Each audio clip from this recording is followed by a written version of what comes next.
This is Robert Gross up next.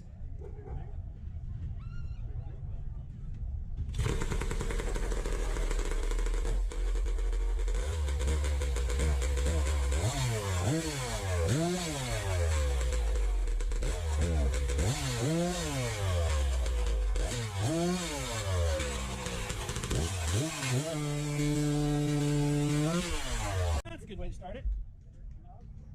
It broke on the handle side.